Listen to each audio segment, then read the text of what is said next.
All right, guys, report coming out. You can see the reaction, somewhat muted, barely above the $50 a barrel range.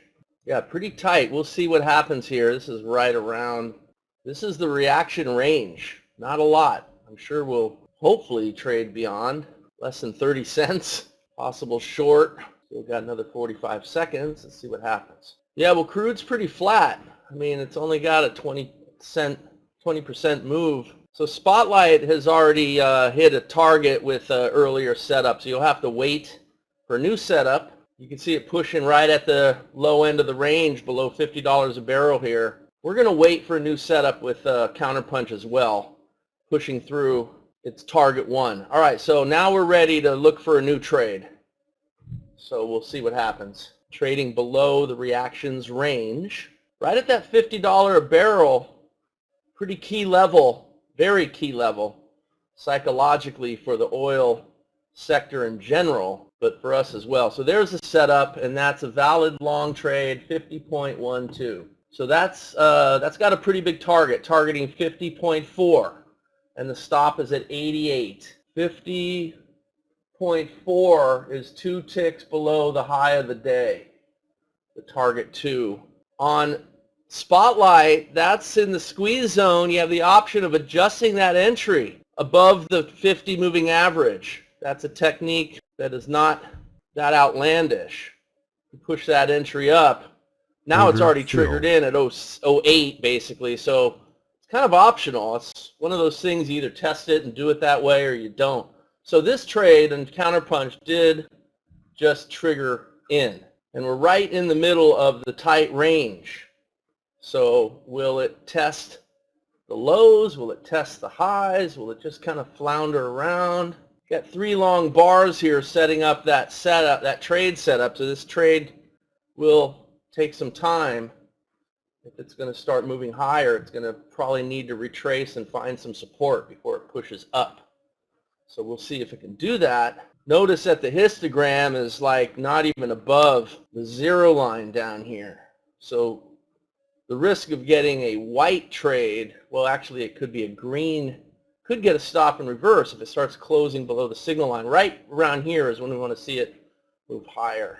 So there's a long trade on Spotlight if anyone avoided that gray trade. If you do take that blue trade, you got to go to target 4 because it's very small.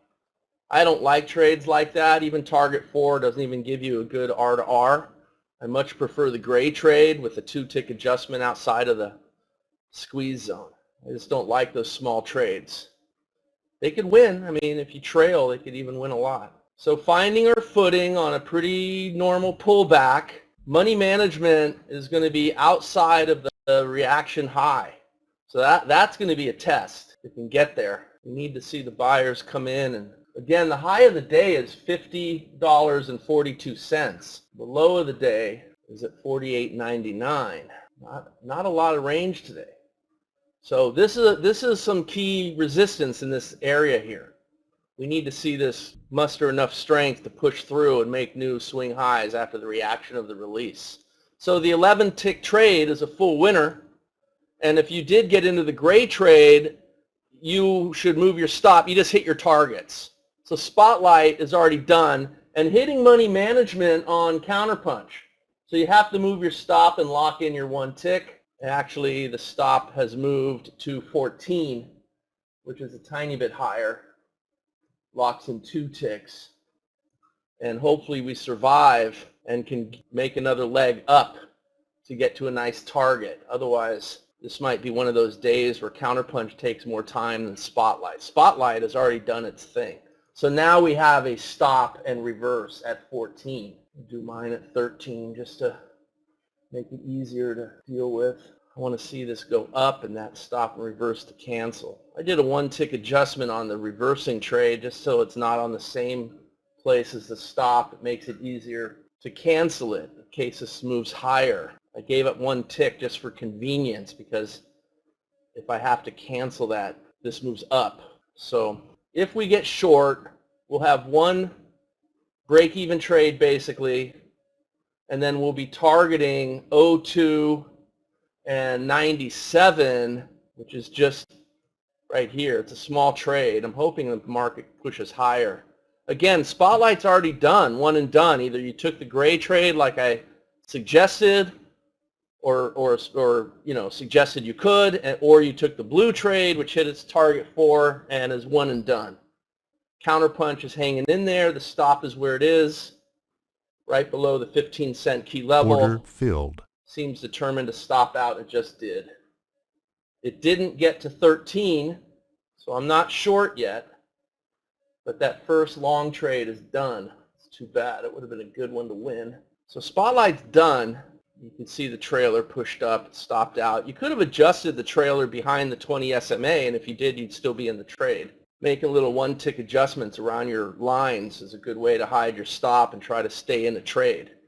And you could have done that because one tick difference really doesn't matter. So if you did make the adjustment by keeping your stop right below the 20 SMA, you'd still be long. The chance of making more. I probably should have adjusted my stop on the long crude trade as well, but I don't do a stop and reverse adjustment when I'm already profitable. I had my stop, was already in place, but I also have a long trade now at 26. I got a couple trades working here. One to go long at 26 and one to go short at 13. So the one that's going long at 26 is targeting 39. Small order filled. Trade, 13-cent trade. And it did trigger in, so I got to cancel the short trade now. And then the stop on the long trade is at 12. So I'm just making sure I got everything placed properly, and it just hit money management right there. No, one more tick to go. So there it is. So now I could lock in my one tick, and there's full target. So now it's just a matter of trailing. So 2 trades. Notice I avoided the short with some smart adjusting, and I could have avoided getting short. If I left my stop one tick lower, the first trade just hit full target. That's not how it worked out for me because I didn't adjust my stop. I only adjusted the entry on the short. We're geniuses with hindsight. But the second trade got me to a full target regardless, and now trailing 50.28 is the trailer. So another successful crude oil session, just a couple different ways to get there, either adjusting the stop and staying long for a nice 28-cent full target, or a partial little break-even trade and then getting long for a 13-cent target, not nearly as much, but a winner nonetheless, and trailing. And then I already showed you how Spotlight got it done. So now the trailer is moved, and it's perfect. Below the spike on that bar, below the signal line, 50, 32. And it's going to move up to 34 if this bar closes above, but you may want to keep it at 32, at least until it goes a little higher, because you're hiding behind support here. And, just like we saw, little adjustments like that can keep you in a trade longer.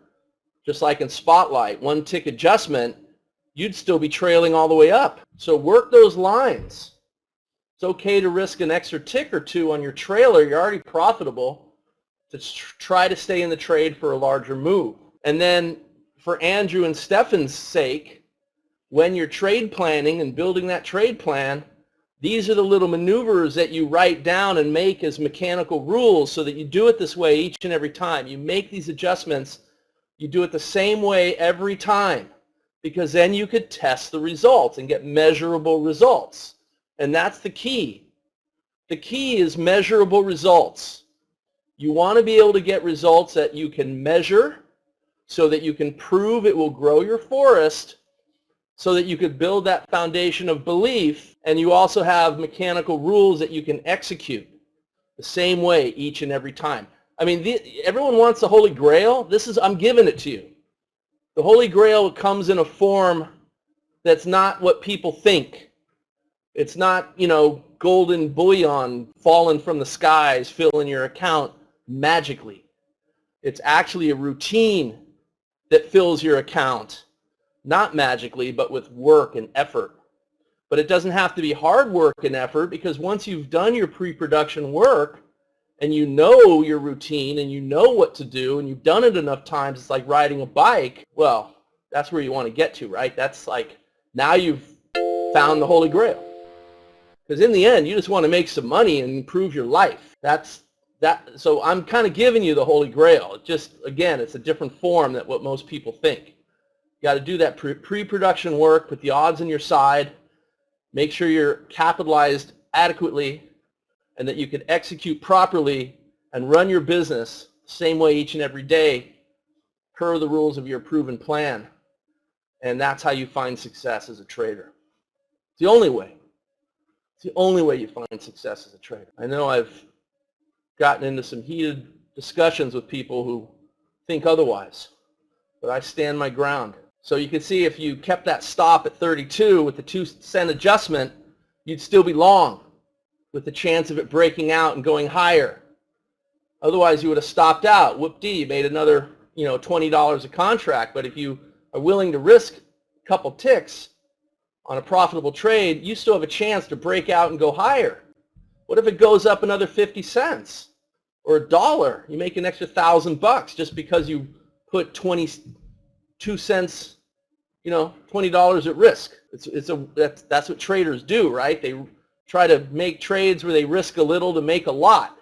Every chance you can do that, you should. It's having a hard time because it's bumping up against the highs of the day.